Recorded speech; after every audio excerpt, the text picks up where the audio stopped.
Hi friends, अभिमान academy पर फिर से आपका स्वागत है। और जैसा कि आपको पता है, आज चलेगा संगम काल। और संगम काल में इससे पहले हमने 41 पार्ट्स पढ़ा है। और 41 जो है, आपको हमारी जो यूट्यूब की प्लेलिस्ट है, तो यूट्यूब की प्लेलिस्ट में आपको 41 के 41 चैप्टर मिल जाएंगे, जो कि एंशिएंट हिस्ट्री, मिडवल हिस्ट्री के। और ये जो चल रहा है, ये आपको पता है संगम काल चल रहा है। इसके भी लगभग 4 से 5 पार्ट हमने बनाए हैं। चलिए समय खराब ना करते हुए चलते हैं क्वेश्चन नंबर फर्स्ट पर। पहला क्वेश्चन है, निम्नलिखित को सही सम्मिलित करिए। देखिए यहाँ पर कुछ सूची दी हुई है, सूची फर्स्ट है और सूची सेकंड है, ये आपको मिलाना है।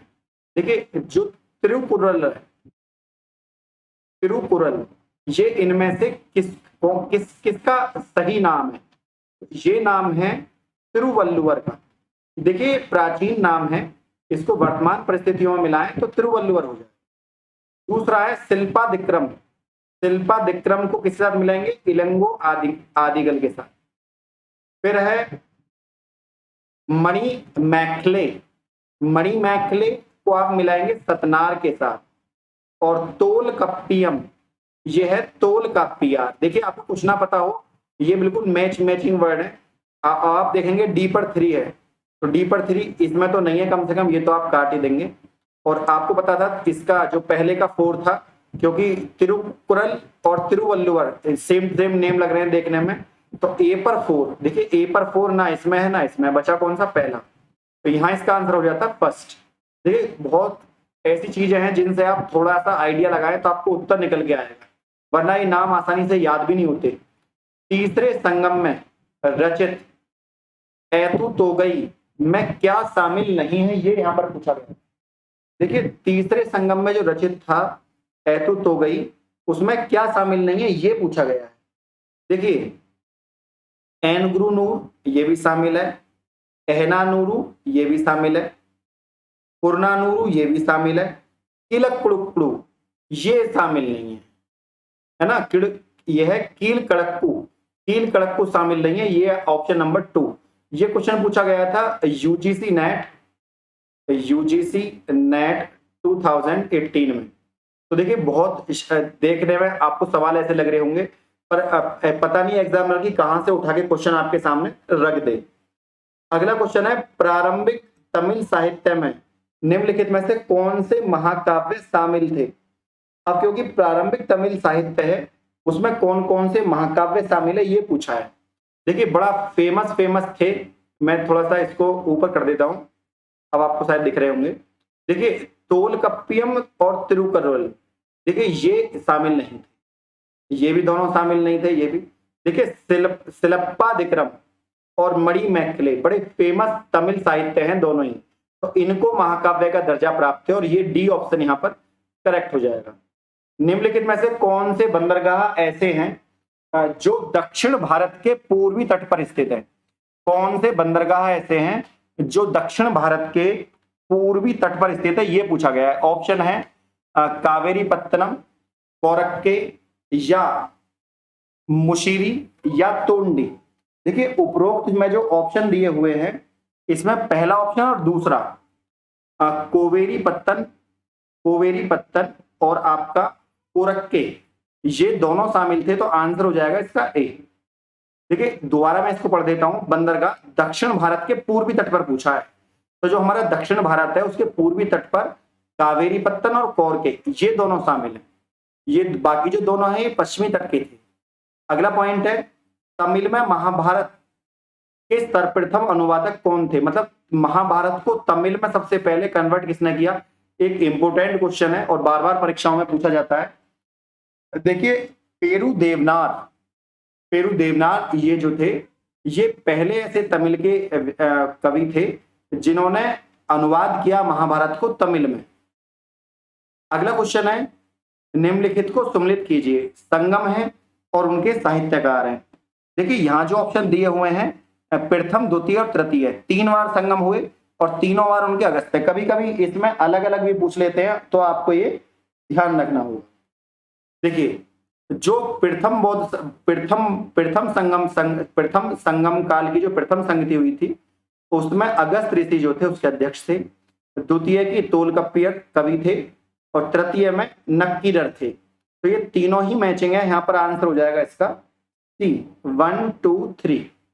अगला प्रश्न है, संगम युग में स्त्रियों की स्थिति के बारे में कौन सा कथन सत्य नहीं है? आपको संगम युग में स्त्रियों की स्थिति बतानी है। संगम युग में पहला है, उच्च कुल की महिलाएं पुरोहित के पद पर आसीन हो सकती थी। दूसरा पॉइंट है, देखिए कौन सा पूछा है, सत्य नहीं है।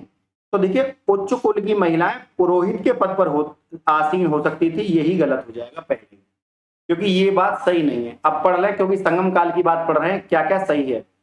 सैनिक शिविरों में राजा की रक्षा के लिए स्त्रियां नियुक्त होती थी, सही है ये बात। तीसरा पॉइंट है, प्रतिष्ठा पाने के लिए स्त्रियां सती हो जाती थी, ये भी सच है। और स्त्रियों की संपत्ति के स्वामित्व का अधिकार नहीं था, ये भी सच है। बस पहला ही ऑप्शन गलत था, जिसमें कहा गया था उच्च कुल में महिलाएं पुरोहित के पद पर आसीन हो सकती थी। देखिए पुरोहित वही बनता था जो ब्राह्मण ज्ञानी होता था, महिलाओं का प्रवेश इसमें वर्जित कर दिया गया था उस समय। अगला पॉइंट है, निम्नलिखित में से किस क्षेत्र में रोम ने भारतीय जनजीवन को अत्यधिक प्रभावित नहीं किया? वैसे तो रोम ने भारतीय जनजीवन को अति प्रभावित किया, लेकिन कौन से क्षेत्र में प्रभावित नहीं किया? देखिए इसमें सिक्का और मुद्रा ढुलाई में रोमन हमें प्रभावित करते थे, कला और शिल्प में भी करते थे, खगोल विज्ञान में भी रोमन, लेकिन फैशन और वस्त्र भूषण में हम ही आगे थे। तो इस मामले में रोमनों ने हमें प्रभावित नहीं किया। अगला है कथन, अरिकमेणु हिंद रोम व्यापार का एक प्रमुख केंद्र था, ये यहाँ पर कथन दिया हुआ है। और दूसरा पॉइंट है कि अरिक मतलब जो कारण है उसका कारण दिया हुआ है कि अरिकमेणु की खुदाई से बड़ी संख्या में रोम के सिक्के मिले हैं। देखिए कथन जो कहा गया है कि जो अरिकमेणु था वो हिंद और रोम मतलब हिंदुस्तान और रोम के व्यापार का एक केंद्र था, ये बात सच है। और अरिकमेणु की जब खुदाई करी गई तो वहां बड़ी संख्या में रोम के सिक्के निकले, ये भी सच है। तो कथन और कारण दोनों सही हैं और कारण कथन की सही व्याख्या करता है। तो यहाँ पर ये बिल्कुल सही हो जाएगा, पहला ही ऑप्शन। अगला क्वेश्चन है, उरैयुर का राजनीतिक के साथ साथ आर्थिक महत्व भी था। देखिए उरैयुर एक जगह थी पश्चिम भारत में, उसका राजनीतिक के साथ साथ आर्थिक महत्व भी था, ये यहाँ पर कहा गया है। और जो दूसरा पॉइंट है उसमें कहा गया है कि संगम काल के दौरान यह सूती व्यवसाय का काफी बड़ा केंद्र था। संगम काल के दौरान जो सूती वस्त्र प्राप्त होते थे, सूती वस्त्रों का एक बहुत बड़ा व्यवसाय यहाँ से निकलता था, तो यहाँ पर यह भी सच हो जाएगा। तो यहाँ पर दोनों ही ऑप्शन सच हो जाएंगे, इसलिए ऑप्शन हो जाएगा ए, कथन और कारण दोनों सही हैं और कथन कारण की सही व्याख्या करता है। अगला क्वेश्चन है, संगम काल में विदेशी व्यापार के विकसित होने में किस कारक को सर्वाधिक सहायक माना जा सकता है? संगम काल में विदेशी व्यापार के विकसित होने में किस कारक को सर्वाधिक सहायक माना जा सकता है?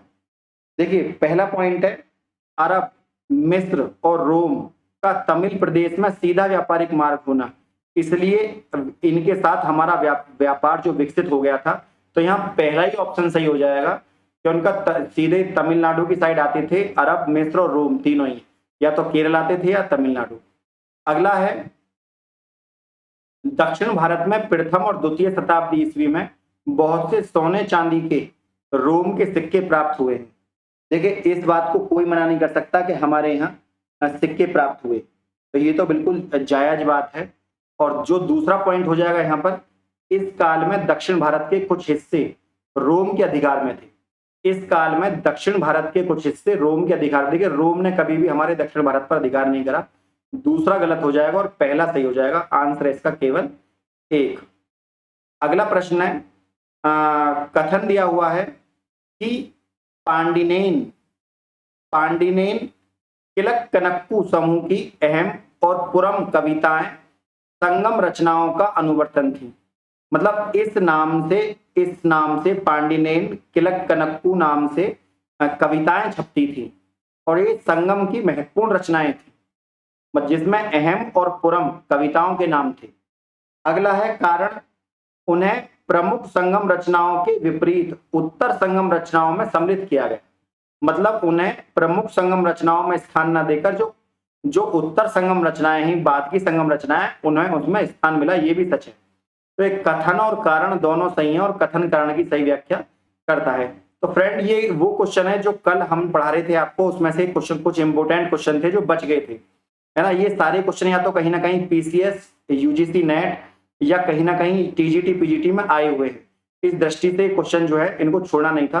तो आज केवल हमने इसमें 13 क्वेश्चन को संकलन किया है। यदि वीडियो आपको अच्छी लगी तो वीडियो को लाइक शेयर और चैनल को सब्सक्राइब करना ना भूलें। आज के लिए इतना ही। जय हिंद, जय भारत।